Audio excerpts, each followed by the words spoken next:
Bismillahirrahmanirrahim. Assalamualaikum warahmatullahi wabarakatuh. Alhamdulillahirabbil alamin wal aqibatu lil muttaqin wala udwana illa 'alal zalimin. Allahumma shalli wa sallim wa barik ala nabiyyina Muhammadin wa ala alihi wa sahbihi ajmain.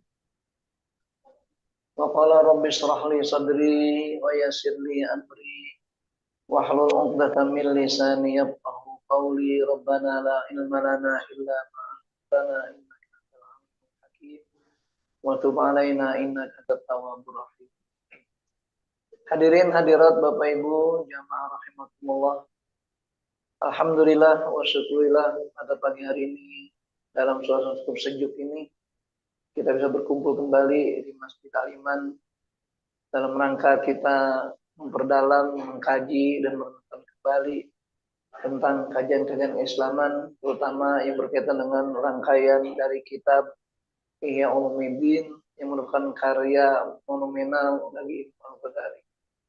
Salawat salam semoga senantiasa tercurah pada Nabi Muhammad SAW yang kita berqudwah kepada beliau dengan kita jadikan sebagai teladan kita dan sebagai contoh yang kita harus kerjakan, kita harus ikuti, sehingga kita berharap dengan berqudwah kepada beliau dan membaikan kita termasuk umat beliau yang berhak mendapat syafaatnya nanti. Amin ya rabbal alamin. Jamaah rahimakumullah, pada kajian kali ini kita sudah masuk pada bab kedua dari keutamaan sholat. Saya katakan fi tabdilil a'mal az-zahirah minas sholat. Dari keutamaan-keutamaan amal-amal yang zahir dari perbuatan sholat ini. Kenapa demikian? Karena sholat ini dalam tinjauan ilmu fikih itu bukan hanya amal qalbiyah saja. Dan juga bukan amal qauliyah saja. Tapi juga ada amal-amal zahirah yang itu mencakup antara qauliyah dan fi'liyah. Makanya seseorang sholatnya boleh aja sama. Gerak-geriknya sama, tindakannya sama, bacaannya sama. Tapi itu menyangkut pada amal qalbiyah. Itulah yang membedakan sejauh mana ketulusan hati dalam beribadah kepada Allah SWT. Makanya kenapa niat menjadi rukun dalam ibadah sholat? Kenapa penentu di sini? Kan seringkali saya sampaikan bahwasanya sebagai keistimewaan orang mukmin itu, maka amal-amal solehnya bisa dilipat gandakan pahalanya karena alasan pertama niat. Sehingga Imam Ghazali mengatakan rubba amalin sobirin, berapa banyak amal-amal yang kecil dalam kacamata kita, tu'azimuhu an-niyah, menjadi besar, menjadi fenomenal gara-gara niat. Waruba amalin kabirin tusogiruhu an-niyah. Dan berapa banyak amal-amal yang besar dalam pandangan kita ternyata nilainya begitu kecil gara-gara niat. Makanya niat sebagai pembangkit, sebagai motor, sebagai penggerak untuk kita bisa mendapatkan nilai tambah di sisi Allah Subhanahu wa taala. Maka begitu pentingnya memahami niat ini. Namun demikian, di samping niat juga yang kedua ini ada namanya a'mal al-jawarih, al-a'mal az-zahir. Itu keutamaan amal zahir dalam apa saja amal zahir dalam sholat ini. Soalnya kita akan bahas, kita batasi sampai masalah ruku saja. Dari mulai niat sholat berdiri sampai ruku. Karena ini sifatnya tasalsul, berseri. Biar nggak terlalu banyak bahasa nanti, biar lebih rinci, lebih fokus pada 1-2 masalah saja. Kalau kita bahas sholat dari awal sampai akhir, nah itu biasanya 1 hari penuh. Kesian dan sholat Jumat lewat. Ya, bertibian ya. Ya, batasin sampai ruku aja.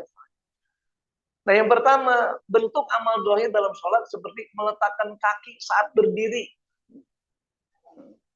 Ya, sampai masalah kaki diatur dalam syariat. Karena Rasulullah SAW melarang orang untuk mendempetkan kedua kakinya atau as-sopan atau berpijak pada satu kaki atau as-sopan. Jadi sopan dan sopan. Nah, Jadi sopan dan sopan. Kenapa? Sopannya meletakkan kaki dempet gitu. Sehingga posisi itulah yang membuat tidak bebas dalam sholat. Contoh namanya. Kadang-kadang ketika dia berdiri, nggak kebenaran ya.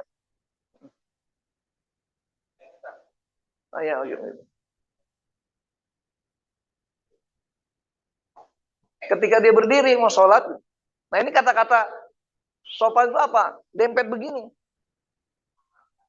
merapat, sehingga dia nggak keseimbangan. Takutnya nanti kesenggol orang sedikit, goyang, jatuh. Apalagi umurnya sudah mulai lanjut. Yang mulai lanjut, kalau yang belum lanjut, bebas aja. Ini dilarang sama Rasul posisi begini. Itu namanya sopan. Jadi ibarat terbelenggu. Jadi kata-kata fil asfad dalam belenggu itu. Kemudian yang kedua sopan. Ya, bahkan bahasa Indonesia di bahasa Arab. Jadi dari kata as-sopan itu aspan. Nah, itu apa? Kata sopinat itu. Jadi ketika kuda sedang berdiri tegak. Nah, kuda itu biasanya begini kakinya. Ya. Ini saya perhatikan kadang-kadang orang-orang atau teman-teman yang negaranya tantan itu, Pakistan, Afghanistan, Tajikistan, dan tantan yang lainnya, itu kalau begini. Kenapa dilarang? Ini gambar kesombongan. Sebagaimana sholat juga diberi nggak boleh kita pegang apanya tongkat. Jadi yang megang tongkat tuh ambil diri. Itu gambaran kesombongan. Termasuk nggak boleh nyender di tiang atau di dinding. Makanya kalau orang tidak mampu berdiri dengan baik, Rasul bolehkan sholat sambil duduk. Itu. Jadi bukan tembok. Ini ada tiang di sholat begini. Nah itu makanya nggak boleh. Kenapa? Karena itu merupakan bentuk ibadah komunikasi zohiron wa batinan. Layaknya kita kalau ngajak ngomong anak kita, ajak ngobrol, dia senderan, dia sambil main HP begini. Orang tua ngomong, sopan nggak? Kira-kira diapain? Sentil. Gitu. Nah ini rukun yang pertama atau tentang bagaimana kondisi ketika sholat itu, salah satu yang sifatnya rukun atau amaliyah zohiro itu meletakkan kaki, posisi kaki. Sehingga sampai demikian lupa dibahas dalam masalah sholat. Kenapa? Karena ini sifatnya sholat mencakup ada amal qalbiyah, ada amal zohiro. Maka dalam kitab tersebut hadis dikatakan fa inna dzalika mimma kana yastadilu bihi ala fiqhir rajul. Bahwa pernyataan Imam Ghazali ini menggambarkan bahwasanya orang yang peduli, orang yang perhatian dalam meletakkan kakinya ketika sholat min fiqhir rajul, dari kecerdasan dia, dari kealiman dia, kearifan dia masalah sholat ini. Pertanyaannya, batal nggak kalau dia kerjakan? Nggak batal. Karena itu bukan masuk dalam kategori rukun. Yang rukunnya berdirinya. Adapun cara berdiri sifatnya penjelasan min alamati fiqhir rajul. Makanya begitu indahnya kalau kita membahas Islam secara tuntas. Kenapa? Karena ilmu Islam yang tiga dimensi ini nggak bisa terpisahkan. Antara akidah, syariah, akhlak tidak bisa luput. Harus sinergi dia tiga ini. Kalau tiga dimensi ini menyatu, maka semua amal kita terasa sempurna. Akidah mengisyaratkan tadi pemantauan Allah bagi kita semuanya. Walaupun kita sholat tempat yang gelap, manusia nggak ada yang lihat, Allah lihat nggak? Lihat. Saya pora-pora diri aja lah. Padahal setengah diri umpamanya. Nggak ada yang lihat ini. Iya, tapi Allah maha melihat. Itu akidah. Syariah sebagai isyarat bahwa setiap amal ibadah kita harus ikut tuntunan. Makanya seringkali saya sampaikan, di dalam kita memahami hakikat ibadah dalam Islam itu ada dua macam. Ada ibadah mahdoh, ada ibadah muamalah. Ibadah mahdoh itu artinya ibadah yang semata-mata cara dan prakteknya sudah diatur secara syariat. Kayak sholat, gerakan yang diatur sama syariat itu mahdoh. Zakat pun begitu, puasa juga demikian. Haji pun demikian. Karena mahdoh sifatnya. Jadi tanpa harus mengukur kemampuan analogi kita dan analisa kita. Beda dengan ibadah muamalah. Dan ibadah muamalah, prinsip dasar cuma dua saja. Pertama, tidak boleh syirik. Kedua, tidak boleh zalim. Selesai. Urusannya bagaimana caranya? Kata Rasulullah, antum a'lamu bi umuri dunia.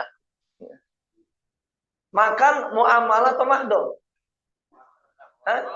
Muamalah. Kata saudara makan, ada yang giginya di depan hilang, di belakang masih ada. Maka di mulut itu untuk makannya dan gak kelihatan gitu. Tapi sebaliknya, ada yang depannya lengkap, 4 kiri kanan belakangnya habis. Gimana makannya? Kayak orang main bola, goyang sana, goyang sini. Ini muamalah terserah atur demikian rupa. Tapi kalau udah masalah sifatnya muamalah ini, dua hal yang ditinggalkan, tidak boleh syirik, tidak boleh zalim. Makanya kalau kita ingin nolong orang, lihat dulu apa yang kita lakukan untuk pertolongan itu kira-kira mengandung dua hal enggak? Kalau mengandung dua hal berarti itu tidak bernilai ibadah. Contoh namanya, kita punya teman sekantor, orangnya rajin banget. Dia akan dipromosikan untuk jadi direktur, jadi apa gitu. Akhirnya Pak, kita tolong dia, kita bawa ke Gunung Gede. Ngapain? Nyari pangsit. Pangsit atau wangsit? Niatnya bagus menolong, tapi salah. Kenapa? Itu mengandung kemusyrikan. Ada teman kita mau korupsi. Kita tahu dia lagi butuh ini. Kenapa? Keluarganya lagi dia anjlok. Dia butuh sumbangan dana banyak. Karena bikin proposal nggak pernah jadi. Akhirnya apa? Mau korupsi. Kita sebagai temannya, kita bantu dia, kita loloskan. Itu menolong baik nggak? Niatnya baik, tapi caranya salah Pak. Ada unsur kezaliman, mencuri, mengambil tanpa hak. Jadi muamalah begitu prinsipnya. Makanya ketika kita lakukan tindakan muamalah itu tanpa ada dua unsur tadi, maka Allah satu bagi bentuk ibadah kepada Allah SWT. Padahal hakikatnya muamalah. Nah, maka apa Nabi sini ketika bicara masa tadi meletakkan kaki, ini dikatakan ini bahwasanya min fikir rajul. Kenapa? Waqad naha sallallahu alaihi wasallam anis sopan was sobat bis shalah. Karena Rasul sifatnya melarang orang untuk meletakkan kaki dengan dua pola, as-sopan was sopan. Jadi sopan artinya dia meletakkan kaki itu seperti kuda. Jadi kuda itu istirahat kaki yang sebelah ini dikendorkan gitu ya, sebelah ditegakkan. Itu namanya sopan gitu. Adapun sopan itu kebalik. Adapun sopan tadi ketika membelenggu kakinya didempetkan, sementara sopan itu meletakkan kaki sebelah ditegakkan, sebelah dijulurkan itu. Ini Rasul melarang, walaupun sifatnya tidak semua larangan itu sifatnya haram. Kenapa? Karena hadis lain menjelaskan ini bukan dari bagian rukun dalam sholat. Rukunnya adalah berdiri saja. Maka syariat sebagai satu ketentuan.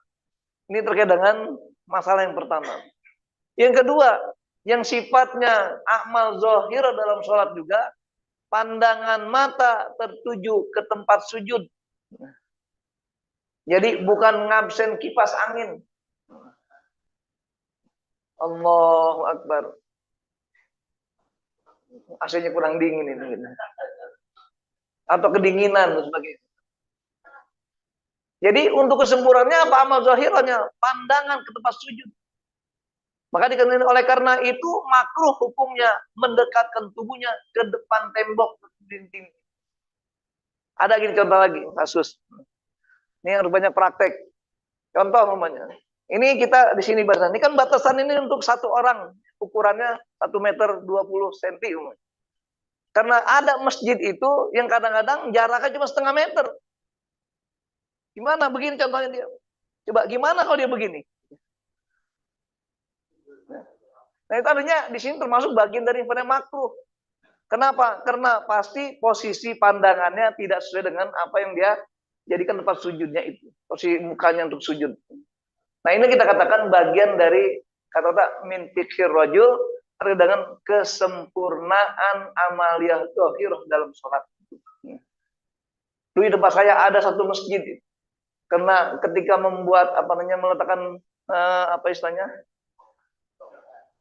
ubin itu ya, keramiknya itu yang ukuran 40 cm satunya. Ada 40 cm ya. Nah, itu akhirnya apa? Cuman 2 saja. Dikasih pembatas yang 10 cm. Berarti kan jumlahnya apa? Cuman 10 cm. Nah, mungkin kalau anak-anak kecil bisa untuk nyaman sholat. Tapi orang dewasa, apalagi ada orang-orang jauh yang tinggi-tinggi, tersiksa dia. Nah, makanya dirubah, sudah dihapus itu, ganti karpet aja, ukuran 120. Ternyata apa? Nggak mau juga, dibilang biar jamnya banyak, tapi menghilangkan kebaikan dalam sholat itu sendiri. Gitu ya. Makanya perlu bijaksana. Tapi ada lagi sebaliknya, terlalu jauh. Jarak nilainya hampir 2 meter. Nah ini apa? Ini tabzir sih Pak. Kenapa? Memutus hubungan antara saf pertama dan saf kedua itu. Jadi lagi-lagi ini pandangan mata terjun tempat sujud itu. Oleh karena itu makruh hukumnya mendekatkan tubuhnya ke depan tembok. Maksudnya dinding depan bagian dia. Yang ketiga, setelah itu bertawud serta melafazkan niat. Kita tahu bahwasanya di dalam tinjauan ilmu fikih, terutama mazhab Syafi'i, yang namanya itu amal niat itu. Jadi kalau amal harus ditampakkan. Makanya melafazkan niatnya amal qalbiyah yang dizohirkan oleh seorang musolli itu. Apa tujuannya? Agar seluruh fisik terbawa niat sholat tersebut. Makanya kenapa dalam mazhab Syafi'i ketika orang bertanya niat dalam sholat dilafazkan. Seperti usolli fardhu subhi rakaataini mustaqbilal kiblati adaan ma'muman lillahi ta'ala, agar seluruh tubuh kita ini merasakan saya lagi mau sholat subuh ini, bukan sholat duha walaupun kesiangan, tetap sholat subuh gitu. Nah, kenapa ada kata adaan? Untuk menunjukkan bahwa sholat dia bukan di luar waktu sholat. Kalau sholat luar waktu namanya qodoan, bukan adaan. Makanya Nabi Muhammad pernah dulu ketika sholat subuh sudah terang matahari. Dan itu rame-rame satu pasukan. Nabi pulang perang, capek, singgah di sebuah padang pasir. Rupanya apa? Tidak dibangunkan oleh seorang kecuali matahari bangunin. Sudah masuk waktu duha, udah terang matahari, baru bangun. Tapi Allah tetap perintahkan Bilal untuk adzan. Kenapa? Karena rombongan satu kelompok gitu. Karena prinsipnya apa? Orang boleh mengkodok sholat cuma 2 penyebabnya. Makanya kadang-kadang muncul statement-statement dari beberapa ustadz dengan macam-macam ambil riwayat-riwayat yang kadang-kadang tidak sampai kepada orang yang lainnya. Ini dikatakan barang siapa yang sholat 4 rakaat di Jumat terakhir setiap bulannya, itu sudah menutup, menghapus dosa-dosa sholat tinggalkan ketika dia masih jahiliyah. Enggak begitu. Kalau sudah tinggalkan begitu lama, enggak ada kewajiban qada. Yang ada apa? Memperbanyak sholat nafilah, sholat sunnah, plus sedekah-sedekah yang sunnah. Kenapa? Karena dikatakan as-shadaqatu tutfi'ul khoti'at. Karena sedekah itu bisa memadamkan, menghapus dosa-dosa. Sebagaimana air menghapus, memadamkan api. Makanya perbanyak sholat sunnah, bukan mengkhususkan. Nanti ada lagi namanya mekasan ya, wakasan, apalah namanya. Nggak ada hal seperti itu. Sehingga kita dalam hal ini, bagaimana cara mengkodok atau menggantikan sholat-sholat yang lalu, memperbanyak sholat sunnah itu. Nah, adapun ketika bicara bagaimana kita boleh mengkodok tapi sholatnya, penyebabnya cuma 2 bolehnya kodok itu. Pertama karena kelupaan, kedua karena ketiduran. Kalau kita tanya dulu anak-anak muda ketika lagi zaman jahiliyahnya, dia nggak sholat zuhur, sholat asar, lupa atau gimana? Karena males, nggak mau. Jadi bukan karena lupa atau ketiduran.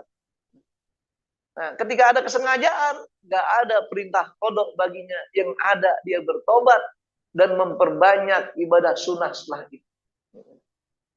Ini kembali kita bahasanya ketika Rasulullah SAW pernah kesiangan gitu ya. Kenapa? Karena capek pulang perang, istirahat di padang pasir, kemudian tiba-tiba apa? Sudah matahari terbit terang, baru terbangun.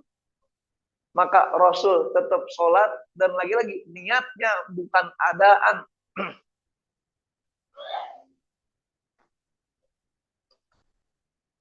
Kenapa bukan adaan? Karena ketika matahari sudah terbit, waktu subuh sudah habis. Kita kerjakan sebagai rusuh keringanan kita mengkodok sholat. Begitu seterusnya. Nah, termasuk kadang-kadang ada orang saking semangatnya bekerja, lupa waktu zuhur. Atau pas lihat dah jam 3:30. Kira zuhur masih ada nggak 3:30? Nggak ada. Dia belum sholat zuhur. Ya sholat kodok zuhurnya. Karena lupa. Ada yang lupa kayak gitu? Ada? Biasanya orang yang kerja di dalam gedung, bangunan, terisolir dari yang lainnya. Nggak ngelihat jalanan, nggak lihat cuma di dalam gedung saja. Jam dindingnya mati. Suasana ruangan sama aja. Mau malam, pagi, siang, dingin, tetap kena AC-nya gede. Nah, kalau dia nggak peduli dengan waktu itu, dia lupa. Saking semangatnya. Nah, maka dalam kita dibolehkan dia untuk mengkodok sholat yang tertinggal itu. Maka dengan cara tadi, tidak atas dasar kesengajaan. Kalau sengaja gimana menunda? Fawailul lil musallin. Maka celakalah orang yang sholat, tapi apa? Alladzina hum an sholatihim sahun. Bayangkan, yang lengah saja itu celaka. Yang lengah dikatakan celaka, apalagi yang sengaja-sengaja ditinggalkan sholat dan kesengajaan itu. Nah, kemudian berikutnya, setelah dia melaksanakan niat dan ucapan niat itu sebagai bentuk amal zahirah dalam hal ini, lalu dia angkat tangan sejajar dengan telinga sambil mengucap takbir. Jadi ini kata Nabi SAW dikatakan dalika falyar pak yadaihi ila hazwi mankibaihi. Hazwun itu artinya sejajar. Mana mankib? Ini mankib. Apa namanya ini? Punggung, pundak. Ya, pundaknya. Makanya pertanyaannya itu ketika saya katakan pengertian kata tahadzun itu sejajar, apakah sejajar itu namanya seperti ini? Tangan saya dengan handphone dari samping sejajar atau begini? Ini makanya kan dalam bahasa Arab itu pengertian bahasa itu bertingkat-tingkat. Kalau secara bahasa tidak ada kematchingan, maka naik kepada syariat. Syariat juga kepada adat kebiasaan. Kita ukur kebiasaannya. Kata-kata sejajar antara tangan dengan pundak itu gimana yang benar? Apakah begini? Ya. Ini kan kalau dari samping, dari belakang sejajar ini. Atau begini, sejajar dari atas bawah. Maka kita ambil yang namanya makna secara adiat, makna secara kebiasaan. Kalau bapak ibu lagi jalan ditodong orang, angkat tangan. Gimana angkat tangannya? Nah, begini angkat tangannya, bukan begini. Makanya akhirnya secara adanya yang namanya sejajar adalah posisinya antara pundak dan telinga ini begini. Gimana kalau nggak sempurna? Makin ini merupakan kesempurnaan, bukan menjadi rukun. Kalau nggak sempurna berarti mengurangi kesulitan sholat itu sendiri. Walaupun kita kata mengangkat tangan menggerakkan tangan saja sambil mengucap takbir. Mana bada irsalihima bihaisu yuhazi bikapaihi mankibaihi. Kemudian wabi bahamaihi syahmatai udunaihi wabi ruusi udunaihi. Baru jelas oleh Imam dalam hadis ini. Apa ini maksud dengan kata sejajar dengan pundak itu? Jadi dikatakan dengan cara apa? Dikatakan sini irsalihima bihaisu yuhazi bikapaihi mankibaihi. dengan telapak tangannya sejajar dengan pundaknya ini. Kemudian wabi ibhamihi syahmatai unai, dan apa namanya? Jempolnya ini sejajar dengan telinganya, dengan daun telinga. Berarti begini, bukan begini. Kalau kadang ada orang sholat, ada ya? Ada gitu. Tapi kalau dalam dunia militer melatih kaku semuanya. Jadi ini kembali kita katakan bagaimana Imam Ghazali, karena beliau memang termasuk penyebar dan perluas tentang mazhab Syafi'iyah ini, makanya hadis yang dipakai pun banyak yang dipakai Imam Syafi'i juga. Nah, hadis ini kata muttafaq alaih, kenapa? Karena pada masa Imam Ghazali beliau sudah mendapatkan perintah hadis, sudah ada disiplin penulisan hadis itu. Karena beliau hidup di abad-abad awal ke-6. Imam Syafi'i hidup abad keberapa? Abad kedua. Kira-kira udah ada Imam Bukhari? Ada Imam Muslim? Belum mendengar hadis semua mereka. Makanya kadang-kadang ada sebagian kita ini mengatakan Imam Syafi'i hadisnya lemah semua. Kenapa lemah? Tidak mengikuti hadis Bukhari, belum sampai gitu.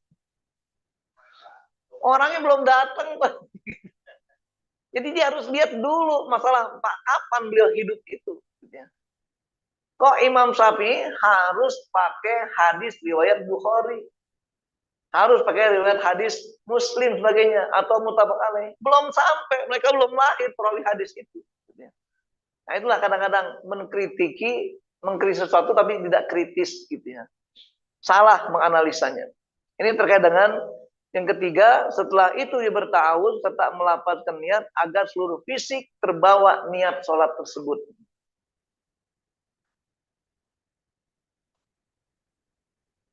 Nah, beberapa dalil dalam takbiratul ihram. Kita tahu jamaah rahimakumullah, saya pernah mengumpulkan dalil hadis Nabi SAW tentang macam-macam dan bentuk ucapan di dalam mandi wa iftitah takbiratul ihram. Jangan sekarang kita bicara takbiratul ihram saja. Akhrajahu Muslim min hadis Ibnu Umar, kana idza qama ila shalah rafa yadayhi hatta yakuna hadwa mankibaihi tsumma kabbara. Zada Abu Daud wa huma kadzalik. Jadi dalam hadis ini riwayat Muslim ditambah Abu Daud juga mengatakan Rasulullah SAW ketika sholat itu mengangkat tangannya sampai kepada sejajar dengan pundaknya ini. Dan beliau baru mengucapkan kalimat tsumma kabbaro. Makanya ucapan takbir itu ketika kita di sini tangan, bukan Allahu Akbar baru begini.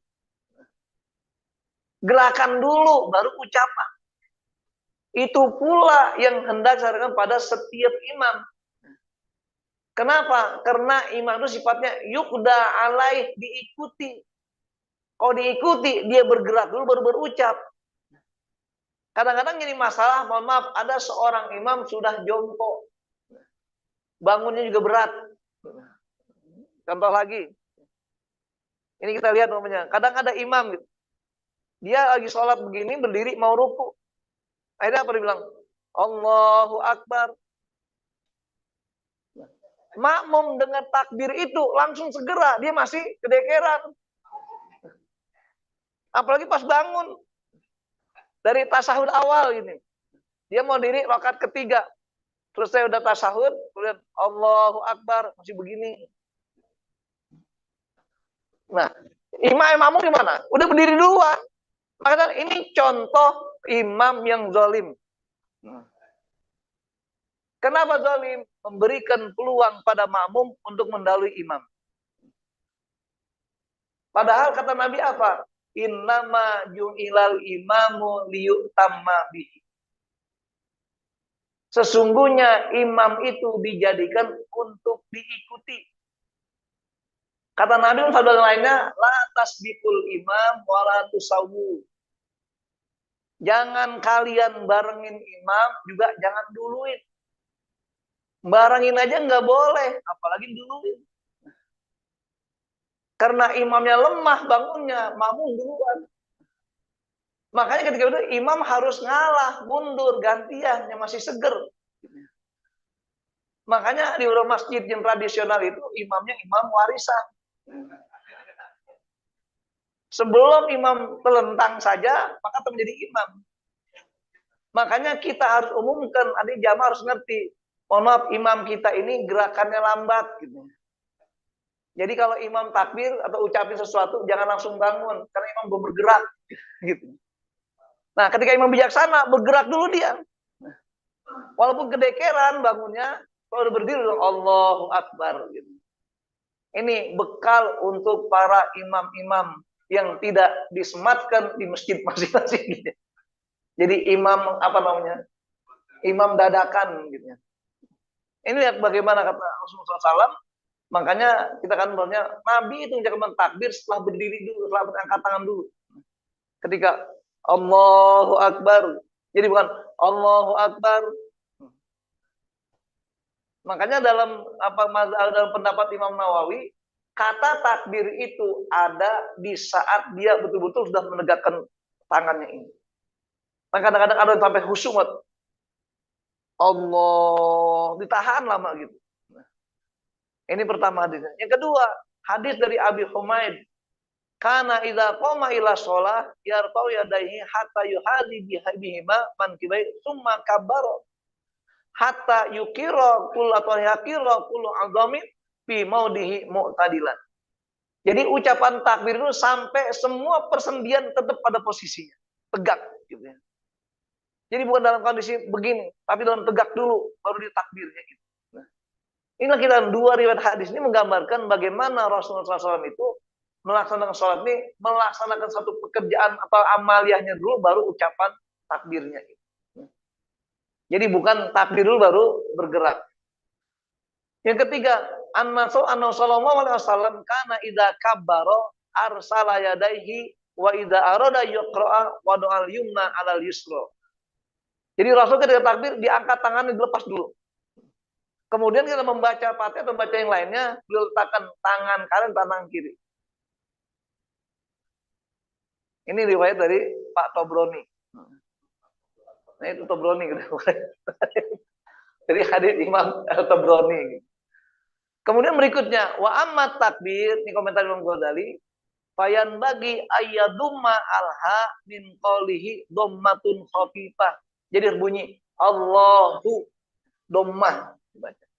Bukan Allah Akbar. Tapi Allahu Akbar. Jadi bunyi hu-nya itu. Kenapa? Sebagai isyarat ini mubtada'nya. Karena mubtada harus marfu gitu ya. Jadi harus bunyi ropaknya, dhammahnya itu. Karena min qali Allah dhammatun khafifah min ghairi mubalaghah. Tidak boleh berlebihan. Allahu Akbar. Itu pun enggak boleh. Jadi Allahu Akbar. Hu aja kata-kata itu biar keluar. Wala yadkhulu bainal ha wal alif shibhul waw. Jangan juga dimasukkan antara ha dengan alif akbar itu ada paduan waw. Ada yang baca Allahu Akbar. Nah, jadi ada suara wawunya. Coba lihat waktu takbir, baca takbir itu.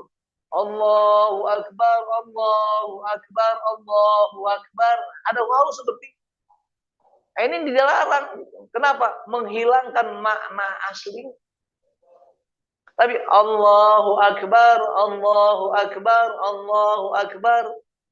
La ilaha illallah. Baru Allahu Akbar. La ilaha illallah, Allahu Akbar. Nah, ada tambahan lagi di situ. Makanya ini kita menjelaskan demikian rupa karena pertambahan huruf melahirkan perubahan atau perbedaan makna itu sendiri. Kemudian wadzalika yansaku ilahi bil mubalaghah, itu masuk kategori menambah-nambahkan, berlebihan dalam mengucapkannya itu. Wala yadkhulu baina ba akbar wa ra'ahu alifan, dan tidak boleh memasukkan antara ba-nya itu dengan ro ada alif, tinggal Allahu Akbar. Panjangin alifnya, ba-nya. Banyak muadzin begitu. Allahu Akbar. Allahu Akbar. Nah, ini pun enggak benar. Kenapa? Merubah kalimat-kalimat dalam bahasa Arab. Sehingga dia katakan, yaqul ini akbar. Wa yajzimu ra'ut takbir wala yadmuha. Maka roknya jangan dibaris atau jangan dikasih harokat, cukup dengan jazam saja. Jadi dilepaskan saja, apa dimatikan. Allahu Akbar. Jangan pakai Allahu Akbar. Ada re. Cukup lepas ya Allahu Akbar. Jangan Allahu Akbar. Ini terkait dengan ucapannya. Wala yudamu wala yadumu. Juga tidak boleh dikasih fathah, dhammah. Allahu Akbaru. Maka sifatnya lepas saja Allahu Akbar. Nah ini kan Pak Hadi, hayatut takbir. Inilah ketetapan di dalam bagaimana cara kita mengucapkan takbir di dalam takbir ihram kita. Tuh, kita gambaran bagaimana yang menggunakan rumah. Sehingga dengan takbir ihram dengan mengangkat tangan sampai sejajar dengan bahu, lalu baru mengucap takbir itu sendiri. Jadi bukan ucapan dulu baru gerakan, tapi gerakan dulu baru ucapan. Kalimat takbir tidak boleh dihilangkan atau ditambahkan huruf sebelum atau sesudahnya. Cukup gunakan kalimat tadi Allahu Akbar, apa yang ada di tulis itu. Nggak boleh tambahkan alif setelah ba, nggak boleh tambahkan domah ataupun yang lainnya, atau tambah wawu dengan mengucapkan hu-nya itu. Sehingga dibaca Allahu Akbar, Allahu Akbar. Ini ada shibhul wawu di situ yang muncul. Ini terkait dengan beberapa dalil takbiratul ihram. Berikutnya, bagaimana cara membaca doa iftitah? Saya katakan, saya sebenarnya mengumpulkan dalil iftitah ada minimal 8 bentuk doa iftitah. Jadi kalau mungkin Bapak Ibu kadang suka berbeda, jangan dimasalahin. Ada yang Allah Akbar kabir, kalau ada lagi baca apa namanya, Allah ini wajah tu wajiyat, silakan saja. Ada banyak riwayat. Cuma dalam kitab Ihya Ulumuddin dibahasnya dua bentuk saja dalam. Pertama apa? Hadis annau yaqulu ba'da qauli Allahu Akbar. Allahu Akbar kabira walhamdulillah katsira wassallallahu bukrata wa asila. Itu dari Imam Muslim dari hadis Ibnu Umar. Jadi ketika orang baca selesai Allahu Akbar, maka doa iftitahnya Allahu Akbar kabira walhamdulillah katsira seterusnya. Ini dasarnya hadis dari Ibnu Umar dari Imam Muslim. Yang kedua, hadis Abu Daud wa Ibnu Majah bin hadis Jubair ibni Mut'im annahu ra'a Rasulullah SAW yusolli sholatan qala Allahu Akbar kabira. Diperkuat dengan hadis ini. Ditambah lagi, ada lagi wajah tu wajhiya ila qali wa ana minal muslimin yang diriwayatkan dari Imam Muslim. Jadi sudah banyak ragamnya. Maka silakan, jangan diperdebatkan. Ini kadang-kadang beda doa iftitah dianggap wah ini bukan mazhab kita. Ini bukan minhaj kita. Bukan begitu. Kenapa? Itu perbedaan riwayat. Makanya kenapa terjadi ikhtilaf antara para ulama? Salah satu penyebabnya karena penyampaian hadis berbeda-beda. Ada yang sampai ke Imam Syafi'i begini polanya, ke Imam Hanafi lain lagi. Ada yang dihafalkan oleh Imam Malik begini, Ahmad lain lagi. Padahal kedua-duanya termasuk min as-sori sunnah. Kan Imam Malik julukannya sebagai ulama mazhab yang bersifat apa namanya hadis saja. Jadi bukan ahli ro'i, tapi ahli hadis beliau. Termasuk Ahmad bin Hanbal, walaupun muridnya Imam Syafi'i, tapi beliau mengedepankan masalah hadis itu. Maka terpadu, sama-sama julukannya sebagai ansarus sunnah, pembela sunnah.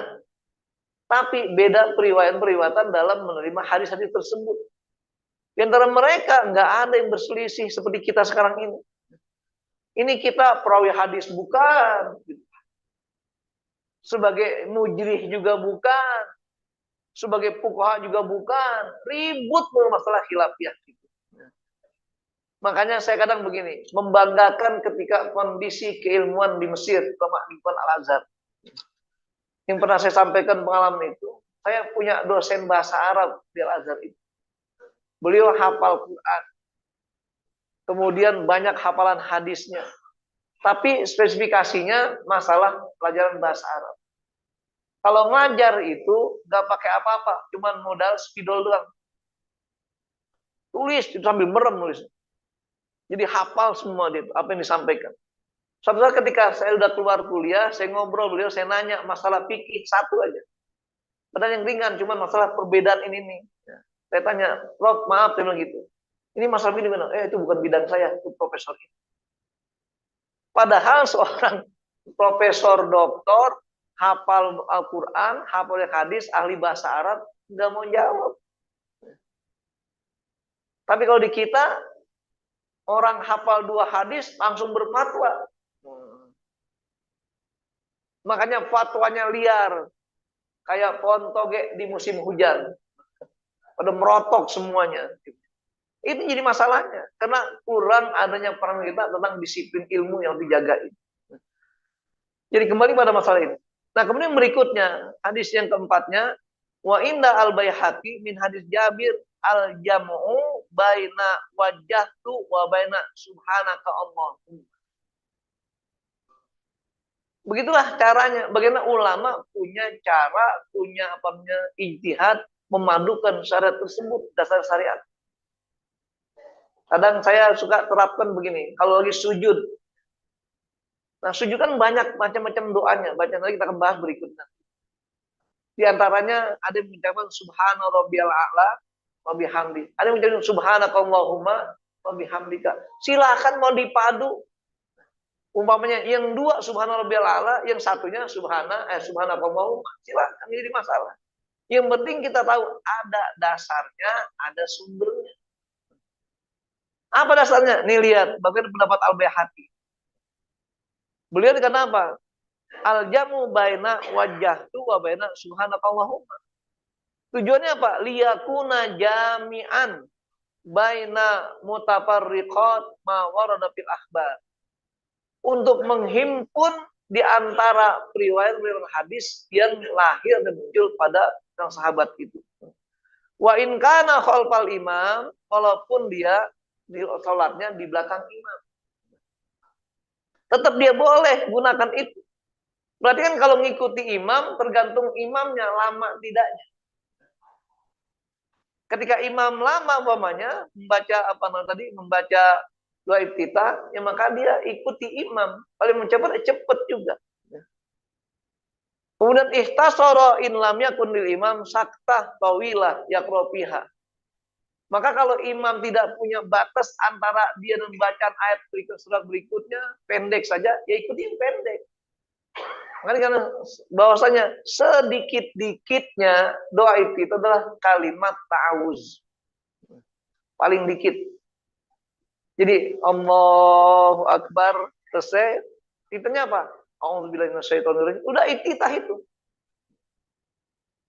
Langsung baca Fatihah. Makanya dalam hal ini kita harus lihat tentang bagaimana cara mengikuti turunan tersebut. Maka di sini in lam yakunil imam sakta tawila yaqra fiha summa yaqul, berikutnya katakan a'udzubillahi minasyaitonir rajim. Dia cukup boleh membaca kata ta'awuz. A'udzubillahi minasyaitonir rajim. Summa yaqra al-Fatihah ya betadi'u fiha bi bismillahirrahmanirrahim bitamamin. Itu dengan bitamami tasdidatiha wa hurufiha. Sempurna membaca basmalahnya dengan penegasan bismillahirrahmanirrahim. Jangan disingkat Bismillahirrahmanirrahim. Sinnya hilang. Ada orang banyak kedengeran Bismillahirrahmanirrahim, enggak kedengeran baknya. Sempurnakan Bismillahirrahmanirrahim. Tasdidnya pun begitu, Ar-Rahman, Ar-Rahim. Jangan pakai lagu lagi. Bismillahirrahmanirrahim. Hilang tasdidnya. Nah, Bismillahirrahmanirrahim. Nah, itu tujuan apa? Untuk menguatkan apa yang kita baca, hurufnya betul dibaca. Kemudian dikatakan doa iftitah sangat banyak ragamnya, baik saat jadi imam ataupun makmum. Dan membaca Al-Fatihah dengan basmalah harus lengkap. Makanya sekarang ketika ada lagi perbedaan pendapat di kalangan umat Islam, terutama yang baca Fatihah tanpa basmalah secara zahir ataupun sir, Ini kan kena perbedaan periwayatan saja. Jadi kalau Bapak Ibu telusuri, yang tidak membaca Fatihah basmalah dalam Fatihah secara jahar itu dasarnya hadis Aisyah saja. Cuma dikembangkan oleh para pemimpin berikutnya sebagai bagian dari khususan bacaan Fatihah. Padahal kalau kita ingin padukan namanya apa istilahnya, menghakimi dalil tersebut, kan makin banyak dalil pendukung, makin kuat hukumnya. Contoh, apa dalil pendukung yang namanya basmalah bagi soal Fatihah secara jahar dibaca? Lihat mushaf yang kita pegang sekarang ini. Coba buka di mushaf. Basmalah itu ada nomor ayatnya enggak? Ada nomor 1. Iya. Jadi ayat pertama Al-Quran basmalah itu nomor 1. Kok kemudian dia tidak membaca gara-gara Aisyah bertanya sahabat, bagaimana baca Rasul ketika sholat? Kata Aisyah, Pak inna qiraatahu maddan. Memang ini sama Abdullah bin Umar begitu melihatkannya. Cuma Aisyah langsung mengatakan alhamdulillahirabbil alamin. Ar-Rahmanir-Rahim. Abdullah bin Umar enggak begitu, dari basmalah dulu. Bismillahirrahmanirrahim. Alhamdulillahirabbil alamin. Pertanyaannya, ketika dua riwayat ini dari para sahabat, sekarang siapa yang mentarjihnya? Kan harus sahabat juga. Gimana cara mentarjihnya? Lihat ketika mushaf dihimpun pada masa siapa? Masa Utsman. Pada masa Utsman jadi khalifah, ahlul halli wal aqdi masih 3 orang hidup. Ada Abdurrahman bin Auf, adalah Ali sebagainya, masih hidup semua mereka. Kalau mereka tidak setuju dengan beliau itu, kenapa nggak diprotes? Gitu. Itu masalahnya.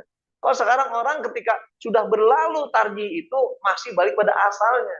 Nah itu makanya pemahaman yang harus dipandang dengan cara bijaksana di situ.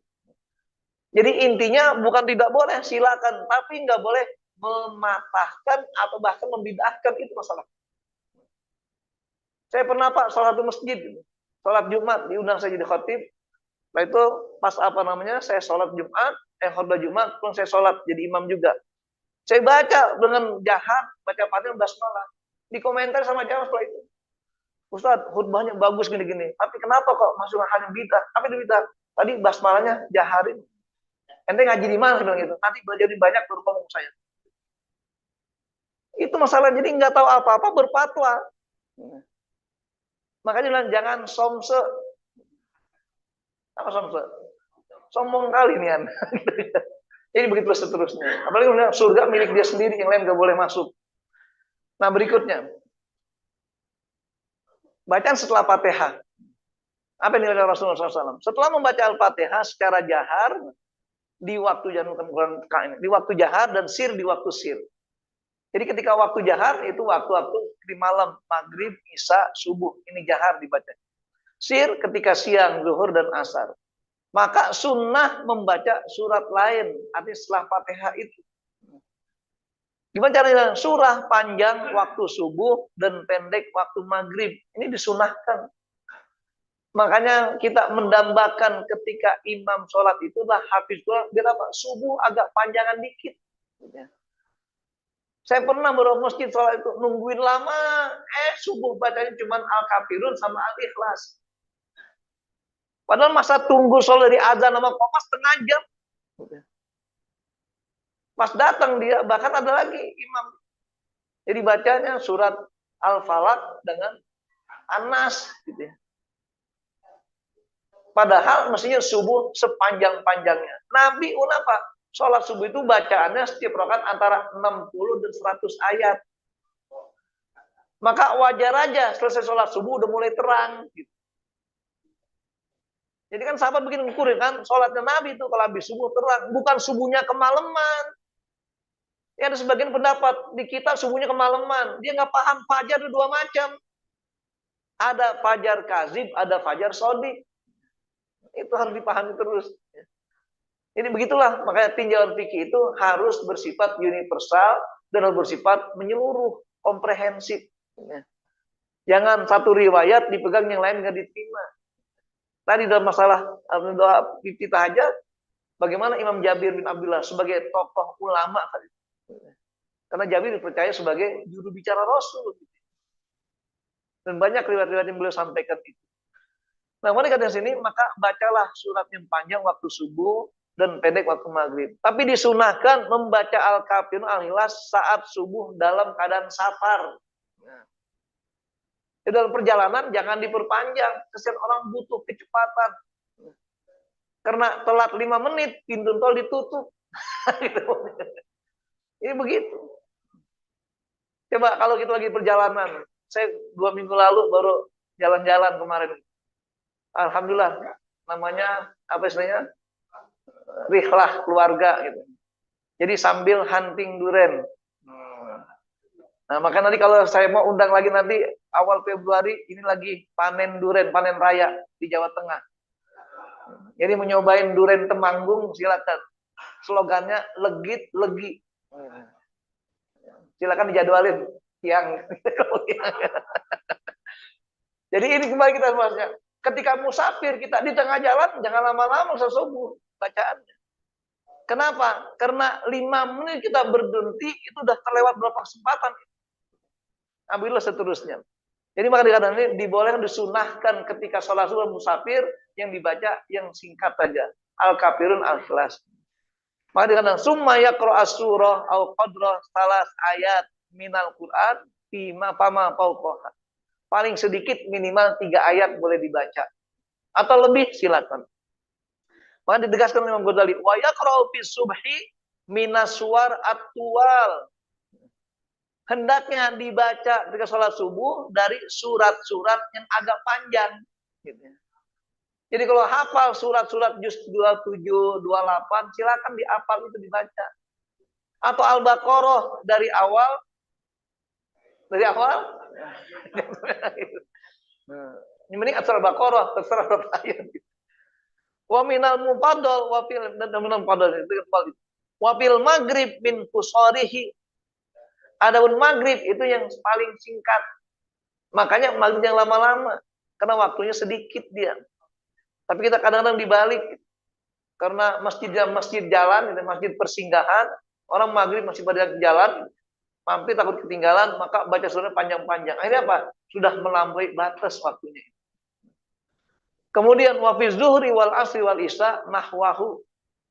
Jadi maghrib, zuhur, asar dan isya seperti itu nahwa wasama izatil burud, membaca tentang itu dianggap sedang. Kalau kita wasama izatil burud dianggap panjang. Wasama izatil burud. Terus wal mau'il mau'ud dan seterusnya. Kemudian wa ma qaraba yang semisalnya wa fi subi wa fi safar qul ya ayyuhal kafirun wa qul huwallahu ahad. Adapun waktu subuh ketika perjalanan maka bacalah Al-Kafirun dan Al-Ikhlas.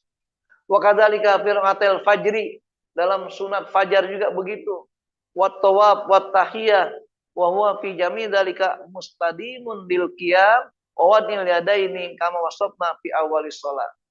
Bacaan-bacaan sholat tadi dari mulai Fatihah sampai surat dalam kondisi berdiri dan tangan menggenggam tangan yang lain bersedekap.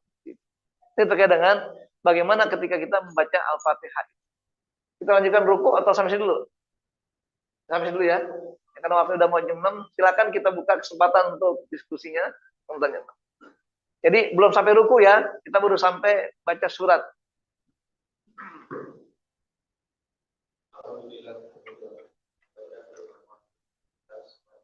Bagi yang mau bertanya,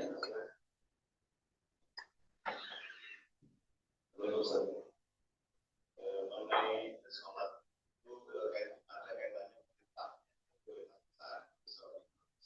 pertanyaannya udah esa itu menurut itu seperti atau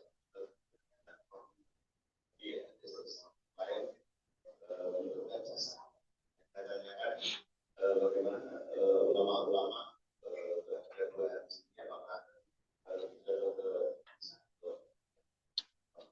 Baik, jadi gini, masalah perintah sholat Isra Mi'raj itu memang kita katakan menjadi dilema ketika para ulama mandang dari berbagai macam sudut pandang. Kadang-kadang mereka mengukur sesuatu adalah hal-hal yang logis gitu. Kalau logis itu artinya kalau sudah bersifat ruhian itu nggak ada dimensi waktu. Ruhiyah itu. Kayak sekarang kita berpikir, oh saya lagi di Mekah ini, ruhiyahnya gitu. Karena pikirnya ke sana, padahal lagi di Aliman. Makanya kalau kita para wali-wali dulu istilahnya bahasanya, oh dia lagi wudhu di Mekah, di air Zam-Zam, lagi sholat, orang di situ nongkrong orangnya. Gitu. Kenapa? Karena unsur ruhiyahnya saja. Nah sekarang permasalahannya gimana kita mengambil tadihnya? Dia beberapa riwayat hadis. Di antaranya oleh Ummu Hani. Ketika sejarah Islam itu terjadi, di mana posisi Rasulullah? Rasul sedang berada di rumah Ummu Hani, nginep di situ. Ummu Hani tinggal di rumah Abu Thalib, ayahnya. Ketika Abu Thalib meninggal beberapa hari, beliau Nabi Muhammad SAW tadi bilang 15 hari, ada sampai sebulan, nginep di situ. Nah Rasul sedang tidur di situ, diapit oleh dua pamannya, Hamzah dan Ja'far bin Abdul Muthalib. Tiba-tiba Ummu Hani bainal yakzoh, antara melek dan apa namanya tidur. Kata Ummu Hani, saya melihat atap rumah saya bolong. Rupanya apa? Jibril datang menjemput Rasul. Kalau Jibril datang ke rumah seseorang, ke ruang seorang, nggak usah bentuk apa namanya jebol dinding ataupun atap. Kenapa? Karena Jibril makhluk gaib. Kalau itu terbuka apa namanya atap tersebut berarti ada jasad yang lewat situ. Maka Rasul tindakan Isra Mi'rajnya bukan ruhian, tapi jasadian. Buktinya apa? Dibawa oleh Jibril ke sumur Zam-Zam. Jarak antara rumah Ummu Hani ke sumur Zam-Zam kurang lebih 75 meter. Yang tahun lalu, saya katakan tandanya itu, kalau bapak ibu masuk di haram lewat bab Malik Fahad, jadi Raja Fahad, itu nanti ada sekitar berapa meter, anak tangga yang berapa, sebelah kiri ada tiang warna coklat. Bulat gitu. Itu tahun lalu masih ada, sekarang dibongkar. Makanya dikatakan pemerintah Saudi sekarang ini hampir menghilangkan situs-situs sejarah perjuangan Rasulullah. Di Madinah juga ada tempat pemilihan khalifah pertama Abu Bakar. Namanya Sakifah Bani Sa'idah. Dirubah di taman setelah itu. Sekarang dibongkar semua, diratakan. Hilang situs itu. Dan banyak pembongkaran itu terjadi. Nah, kenapa? Karena Saudi pengennya biar negara Saudi menjadi negara metropolitan. Jadi bukan hanya untuk umat Islam saja. Nanti semua dunia ingin menjadikan sebagai pelajaran di situ. Itu masalahnya sekarang ini. Jadi kembali masalah Isra Mi'raj tadi, bahwa saya lebih sepakat mengenai Imam Ghazali mengatakan juga, Nabi Isra Mi'raj zahiran wa batinan, ruhan wa jasadan. Kok bisa mukjizat? Makanya ambil kata alama tasbih di awal ayat, subhanalladzi asra bi abdihi. Kata asrobi artinya membawa hamalan. Kalau ruh nggak usah dibawa. Ya. Karena astrobil bahasa Arab artinya hamala. Yang namanya hamala membawa, bawa dipegang. Sampai naik buruk, masa pakai ruhnya saja? Sampai di Masjid ada Masjid Buruk sebagai tempat kandang buruk saat itu. Munculnya ada batu bongkahan tempat Nabi naik buruk itu. Sekarang menjadi Ubah Sokhro, Dome of Rock. Itu kalau nggak ada sejarah fisiknya, mana ada hal itu. Cara kita mengimpun begitu semuanya dipadu. Nah, makanya hadis-hadis ini kita harus pahami sebagai bagian dari upaya umat Islam secara universal. Makanya kita katakan dalam Al-Quran, meyakini Isra-nya Nabi dari Haram ke Masjid Aqsa itu hukumnya wajib. Karena wajib, karena ayatnya hadisnya jelas semuanya bahwa fisik beliau yang sampai ke sana itu. Adapun mi'rajnya dari Sidrat dari Aqsa ke Muntaha ini sifatnya tidak menjadi hal yang wajib. Kenapa? Karena ayatnya nggak tegas. Cuma menggambarkan indah sidratil muntaha, indahu jannatul ma'wa. Jadi menggambarkan Rasul pernah ketemu dengan Jibril di situ. Begitulah seterusnya. Jadi intinya tadi tergantung latar belakang kita memahami sesuatu. Kalau kita membiasakan diri memandang syariat itu dasarnya secara universal, komprehensif, kita akan tidak pernah terbentuk dengan apapun. Karena matching semuanya itu. Cuman kadang-kadang orang dapat satu hadis itu digepuk. Nah, itu masalah. Kayaknya dia paling benar sendiri, yang lain pada salah semua. Jadi gitu ya. Masuk masalah satu. Ya. Ya. Kalau kita misalnya dohor sir ya. Ya. Waktu kita rakaat pertama dan kedua kita baca surat, dan rakaat ketiga dan keempat itu cuma Al-Fatihah doang. Ya, baik, benar itu. Jadi memang ulama tinjauan fikih mengatakan bahwasanya disunahkannya bacaan surat Al-Fatihah hanya pada rakaat pertama dan kedua saja. Surat setelah Fatihah. Kalau Fatihah wajib gitu ya. Kan rukun kalau Fatihah itu. Jadi kalau surat setelah Fatihah itu sunnahnya, sunnah bukan wajib lagi, sunnahnya pada rakaat pertama dan kedua. Makanya kalaupun 4 rakaat dengan Fatihah jadi masalah, nggak batal karena bukan wajib, bukan rukun. Bahkan diurut, hendaknya rakaat pertama lebih panjang rakaat kedua. Gitu ya. Nah, makanya jangan dibalik. Kadang-kadang ketika rakaat pertama sambil nunggu jamaah biar lengkap. Rakaat pertama balik. Rakaat pertama dia pendek, kenapa? Karena biar cepat kejar waktu. Nanti pas kedua biar nunggu jamaah yang baru datang, biar kebagian keduanya dipanjangin ke begitu. Jadi panjang urutannya, rakaat pertama lebih panjang, rakaat kedua lebih pendek, dan seterusnya. Jadi adapun 3, 4 itu sifatnya tidak disunahkan lagi. Tidak disunahkan.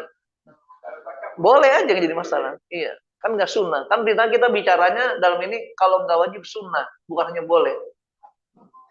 Kan gitu. Ya boleh mubah, artinya nggak ada nilai apa-apa kan? Dikerjakan tidak berpahala, ditinggal nggak berdosa. Tapi kalau sunnah dikerjakan berpahala, ditinggal tidak berdosa, kan gitu. Sekarang kita nyari pahala atau nyari hal yang biasa saja? Karena dalam hal mengatakan min husni islamil mar'i tarkuhu ma la ya'nihi. Dari kebaikan Islam seorang itu tergantung cara dia menyikapi sesuatu yang nggak bermanfaat dalam hidupnya. Begitulah seterusnya. Gitu ya, cukup. Waktu sudah